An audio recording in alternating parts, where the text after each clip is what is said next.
Welcome back, folks. This is Matthew, and I'm here with another Feather and Inkwell review on more Chinese pens, in specific a new dragon pen. Well, really, this is an old dragon pen from Jinhao. This is the Jinhao 999 Dragon with Crystal and Clutch, and I am here to tell you, folks, to start with, not only does this have a cool crystal on top as a fidget toy that, yep, you could see it. It's kind of like a cat's eye. Not only is it actual metal, this is a much heavier pen. I'm very impressed to start with. Very cool pen. In addition to the weight of the pen, the quality of the pen so far, which I find to be superior to my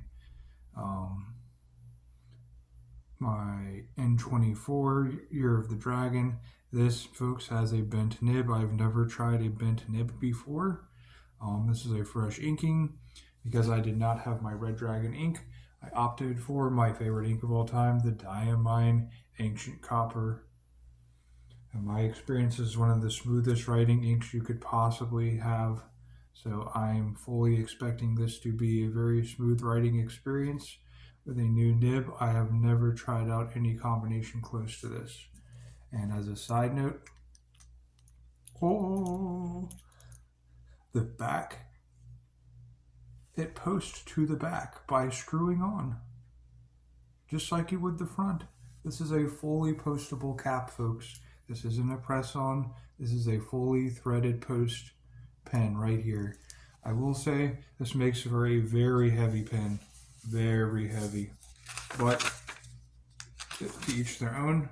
I can't say it's bad yet, folks. I could just say that so far it makes for a unique pen. I've never written with anything of this weight and this amount of bulk. My previous Hongdian N24 Year of the Dragon was more of a plastic piece, and so it was a much lighter pen. It doesn't really post that well. It too was a cartridge converter, much like this one, but I will say I felt like this so far has been a premium experience. Even the inking in this, it filled almost all the way to the top of the piston filler, which is very rare on any pen for it to fill almost all the way up with a converter. So let's give it a try. This is a first writing. This is a first inking. This pen has never been used before. Some side notes here to start with.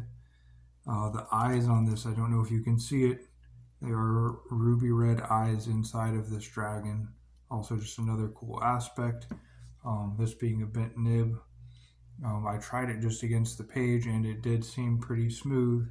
So let's try it on this dragon notebook. We know the paper is a little bit on the coarser side, and we know that this is more of a sponge paper as opposed to a super smooth page. So let's see what happens. Wow.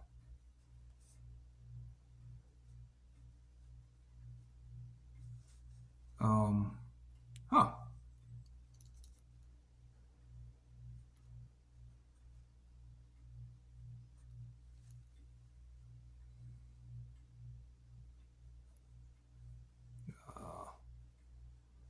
This is a paintbrush, folks.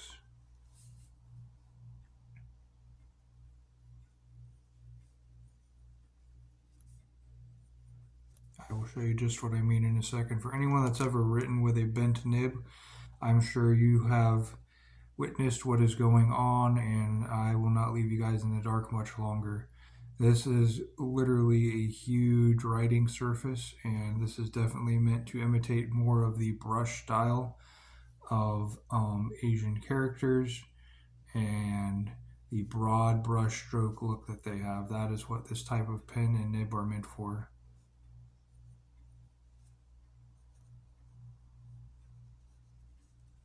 It is very smooth. I will give it that.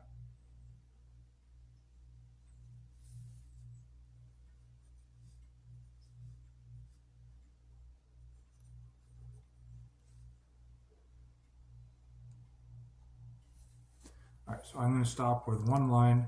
I'm going to turn the page and see what happened. But this is the result, folks. This is it. Massive.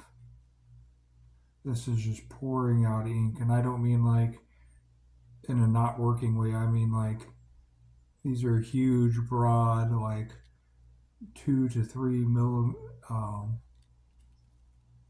millimeter thick lines that are just.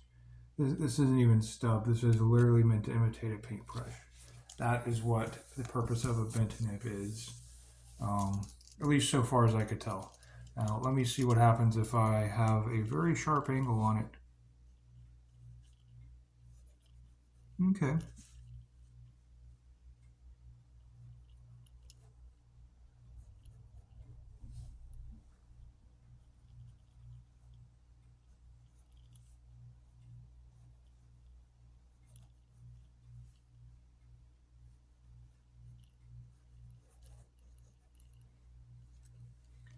Um, Finer line down there. You can hold it up higher and get a better angle, but it doesn't write the same. It doesn't have the same anglage. Um, this bobby bent nib, I'm sure for anyone that's ever written with one, knows exactly how this is supposed to be used. About a 45-degree angle, massive writing surface, massive amount of ink. Not bleeding through, which not that very much. A little bit more ghosting aspect to it. You could see it has a couple little dabs where it over inked and kind of has a few little spots that went through. But nothing really on this page. All still on one page, but definitely not able to write through on the other side. This has been a unique writing experience. I will finish off the page with a quick something of the Year of the Dragon.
Everyone, may writing with dragons and a Year of the Dragon bring you great luck. Here you go, folks. Writing with a paintbrush, bent nib on a Jinhao 999, red, heavy pen, very metal, very fun to write with, lots of ink on the page. If you have a shading or sheeting ink, this is the pen to use for it. You will get the most color, the most contrast, the most glitter, anything that's going to cause any ink to look different or act different. This pen is going to be the one to use. I recommend a paper like this where it's more pulpy as opposed to a smooth, slick finish, because you're going to want the page to absorb more.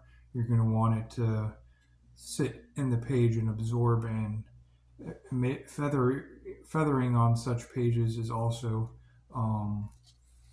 it can turn out good. When I wrote with my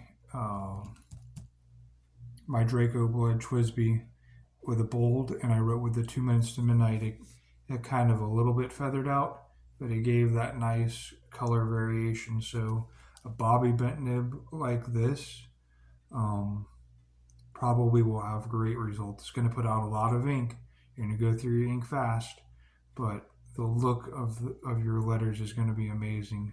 Be prepared to write with a large hand. Make your letters extra long. Make all the lines look flowing. This is the pen to write with if you're a good calligrapher. This is the nib to use, a bent nib. There you have it, folks. Year of the Dragon, Diamine Ancient Copper, Jinhao 999, and my Year of the Dragon notebook from 2024. Yet another Feather and Inkwell review.